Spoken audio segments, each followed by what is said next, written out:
Jami-Lee Ross. Thank you, Mr Chair. I appreciate the opportunity to answer a few of the points made by our colleagues on the other side of the House. I just want to say at the outset that the committee worked pretty well together on this bill, and we came to a few conclusions which were cross-party and I think were good for the overall legislation and the point that we landed in. I do want to answer a few things, though, that some of our colleagues have raised. I always enjoy following Fletcher Tabuto and being able to answer some of the points that he has raised. Mr Speaker, he basically said that, one, the Bright Line test is not working. Well, it only came in late last year.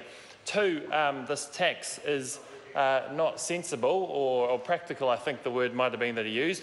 Well, apparently not taxing people is what they'd prefer. I don't know if that's really a position the New Zealand public would agree with. And thirdly, Mr Chair, he spoke about the amount of money that would bring in, and he was saying that it wasn't going to be a high amount of money. Well, quite frankly, it doesn't matter how much money it comes in. It's ensuring that overseas purchasers of property and offshore persons are paying their tax appropriately.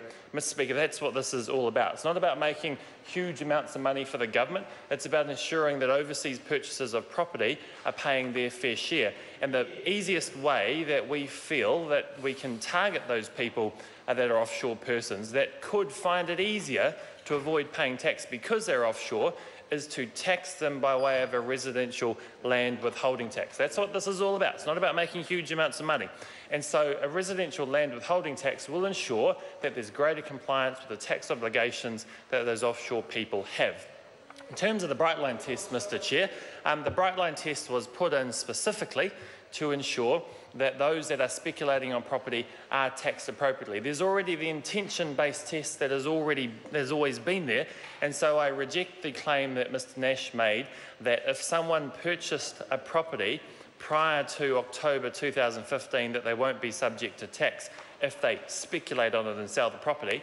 That's not true, because they will still be subject to tax if they have speculated and their intention was to make a capital gain on that property. It's simply the date used here. The date used here is simply to ensure that we have a line in the sand. Now, whether that line in the sand was October 2015, 1st of January 2015, whatever date you put in there, there's always going to be a point at which you could say, well, if somebody purchased the property before that date, then they won't be subject to X, Y, Z.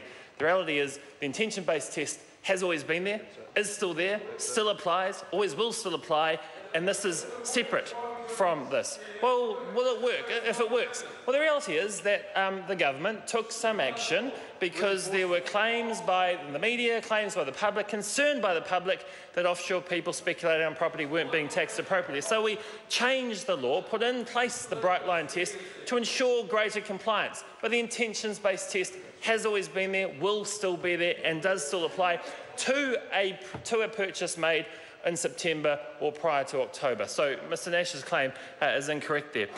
Mr Tabuto's claims that the Bright Line test doesn't work, he had some interesting claims around that, because he said, well, the amount of offshore people buying property declined after the Bright Line test came in.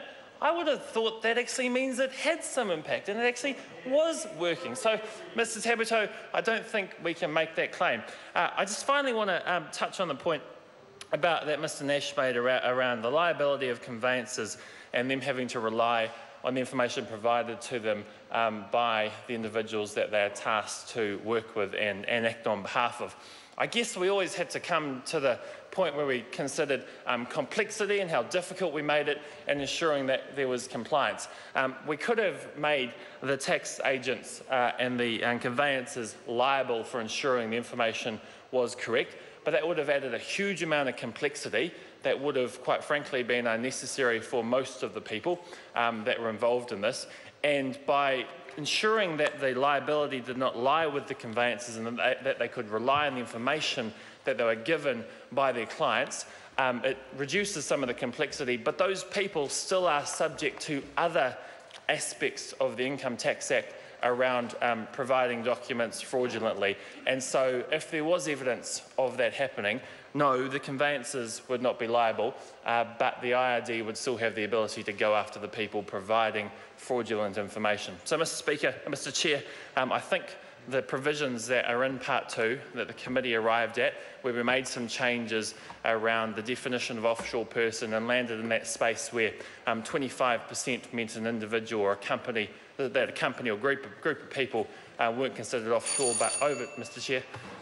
Jami-Lee Ross. I just want to finish off this point that we arrived at the 25-75 split where 25% meant that they weren't considered offshore, but 75% or over and above 25% meant they were considered offshore. I think was a good space the committee landed at, and I think it has improved this bill considerably.